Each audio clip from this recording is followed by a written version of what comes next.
అధ్వాన్నమైన పరిస్థితుల గురించి ఒక్క మాట చెప్తారేమో అనుకున్నాం. దాని గురించి ఒక్క మాట లేదు. చనిపోయిన 83 మంది పిల్లలకు కనీసం ఒక మాట సానుభూతి చెప్పి సంతాపం చెప్తారేమో అనుకున్నాం.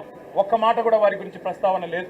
అదే మాదిరిగా ఇంకా విచిత్రం, 10 ఏళ్లలో కేసీఆర్ గారి ప్రభుత్వం ఆనాడు 4,17,000 కోట్ల అప్పు చేస్తే 4,17,000 కోట్ల అప్పు చేస్తే అంటే సంవత్సరానికి 41,000 కోట్ల అప్పు చేస్తే అప్పులు అని గుండె బాదుకున్న కాంగ్రెస్ సన్నాసులు ఇవాళ ఒక్క సంవత్సరంలో 1,62,000 కోట్ల అప్పులు తెచ్చిన విషయం ఒక మాట చెప్తారేమో అనుకున్నాం. సరే, కేసీఆర్ ప్రభుత్వం కొత్తగా ఏర్పడ్డ తెలంగాణకు ఒక బలమైన పునాది వేయాలని బ్రహ్మాండమైన పథకాలు, రైతులకు వ్యవసాయానికి మాత్రమే 10 ఏళ్లలో కేసీఆర్ ప్రభుత్వం ఖర్చు పెట్టింది దాదాపు 4.5 లక్షల కోట్లు. రైతు బంధు రూపంలో 73,000 కోట్లు, రుణమాఫీ రూపంలో 28,000 కోట్లు, ఇరిగేషన్ ప్రాజెక్టుల రూపంలో, అదేవిధంగా వ్యవసాయ పనిముట్ల రూపంలో, మెకనైజేషన్ రూపంలో, డ్రిప్ రూపంలో, సబ్సిడీల రూపంలో, ఉచిత విద్యుత్ రూపంలో మొత్తం 4.5 లక్షల కోట్ల రూపాయలు తెలంగాణలోని 70 లక్షల మంది రైతులకు ఇవ్వడం వల్ల ఇవాళ భారతదేశంలో తెలంగాణ వరిధాన్యం ఉత్పత్తిలో నెంబర్ 1 అయ్యింది. కానీ ఇవాళ గవర్నర్ గారి ప్రసంగంలో ఏం చెప్పుకుంటున్నారు? భారతదేశంలోనట రేవంత్ రెడ్డి ఉద్దారకం వల్ల తెలంగాణ నెంబర్ 1 అయిందట వరిధాన్యం ఉత్పత్తిలో.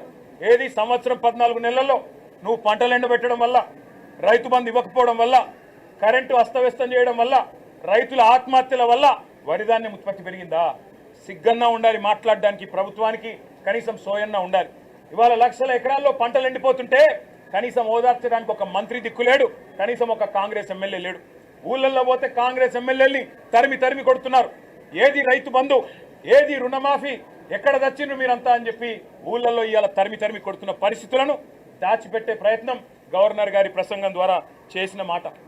1,50,000 కోట్లు, 1,62,000 కోట్లు అప్పు చేసి ఒక్కటంటే ఒక్కటి కూడా పథకాన్ని ప్రారంభించని ఒక అసమర్థ ప్రభుత్వం రేవంత్ రెడ్డి ప్రభుత్వం. కేవలం కుంభకోణాలు, 20% కమిషన్లు, 30% ల్యాండ్ డీల్స్. నా మాట కాదు, కాంగ్రెస్ ఎమ్మెల్యేలు చెప్తా ఉన్నారు 30% కమిషన్ ఇస్తేనే మా మంత్రులు పనిచేస్తారు, 20% కమిషన్ ఇస్తేనే బిల్లులు వస్తాయి అని ఇవాళ స్వయంగా కాంగ్రెస్ ఎమ్మెల్యేల నోటంబడ వస్తున్న మాటలు, కాంట్రాక్టర్లు సెక్రటేరియట్లో ధర్నాలు చేస్తున్న పరిస్థితి. ఈ దుస్థితి గురించి గవర్నర్ గారు ఏమన్నా చెబుతారేమో.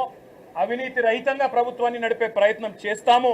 ఢిల్లీకి మూటలు పంపేదానిలో బిజీగా ఉన్నా, పదవులు కాపాడుకోవడం కోసం ఢిల్లీకి మూటలు తప్పకపోయినా కనీసం ఇకనైనా సర్దుకుంటాము, సరి చేసుకుంటామని ఒక్క మాట చెప్తారేమో అనుకున్నాం. దాని ప్రస్తావన లేదు. ఒక్క గ్యారంటీ లేకుండా, ఒక్క గ్యారంటీ అమలు చేయకుండా, 420 హామీల్లో కనీసం ఒక్క హామీ అమలు చేయకుండా, ఇవాళ ఒక్క కొత్త ప్రాజెక్టుకు ఇటుక కూడా పెట్టకుండా 1,62,000 కోట్ల అప్పు చేసినందుకు గవర్నర్ గారు ఏమైనా మందలిస్తారేమో రేవంత్ రెడ్డి గారిని అనుకుంటే, మరి అక్కడ కూడా గాంధీ భవన్లో ఒక కార్యకర్త చేసే ప్రసంగం లాగా ఇవాళ గవర్నర్ గారి ప్రసంగం సాగింది. ఒక మాటలో చెప్పాలంటే తెలంగాణలో మా పిల్లలకు అర్థమైంది నేను చెప్తే.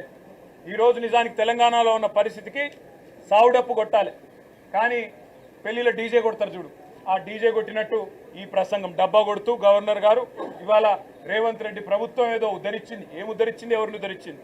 నేను ఒక్క మాట అడుగుతా ఉన్నా. దావోస్లో 1,79,000 కోట్ల ఇన్వెస్ట్మెంట్లు అని గవర్నర్ గారి నోటంబడ మళ్ళొక్కసారి పచ్చి అబద్ధం చెప్పించారు. పోయిన సంవత్సరం మీరు చెప్పిన 40,000 కోట్లలో